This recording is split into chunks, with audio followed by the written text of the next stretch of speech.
नमस्ते, मैं डॉक्टर कुंचन गुप्ता आप सबसे बहुत सी बातें करना चाहती हूँ। बचपन से जो कहानियाँ मैंने सुनी, पढ़ी, उन्हें आपके साथ साझा करना चाहती हूँ।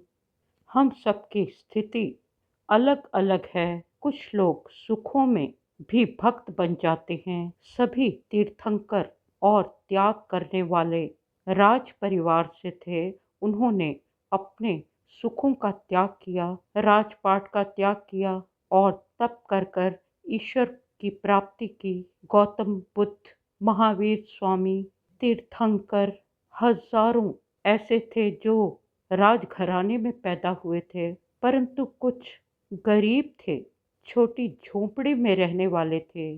जैसे रैदास रैदास और महारानी मीरा, दोनों की स्थितियां बिल्कुल विभिन्न थे, परंतु दोनों उच्च कोटि के भगत थे।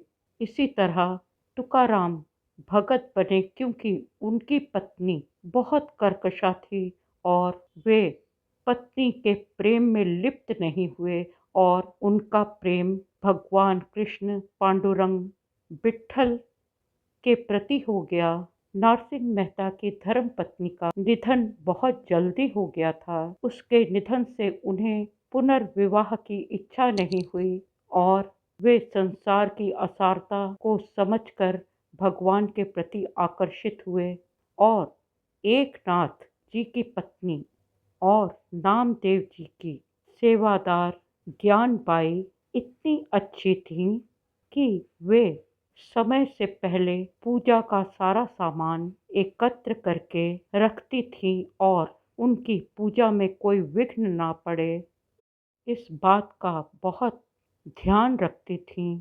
विद्या वाचस्पति जी की पत्नी भामती वृद्धावस्था तक अपना परिचय छुपाकर समय पर प्रदीप प्रज्वलित करती थीं कि कहीं अंधेरे में विद्या वाचस्पति जी के लेखन में कोई बाधा न आए।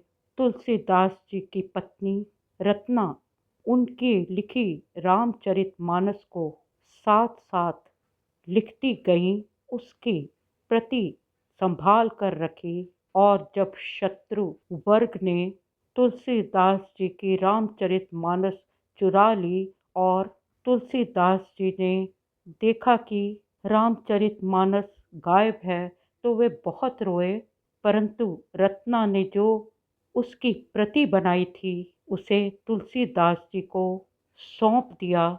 स्वयं घूंघट में रहती थी और तुलसीदास भी अपनी पत्नी को पहचान ना पाए।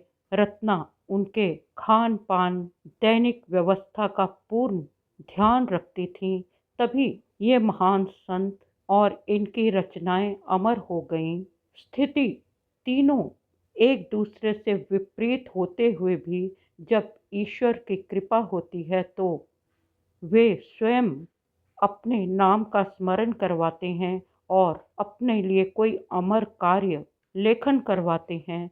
उस प्रभु और संतों को मेरा नमस्कार, नमस्कार।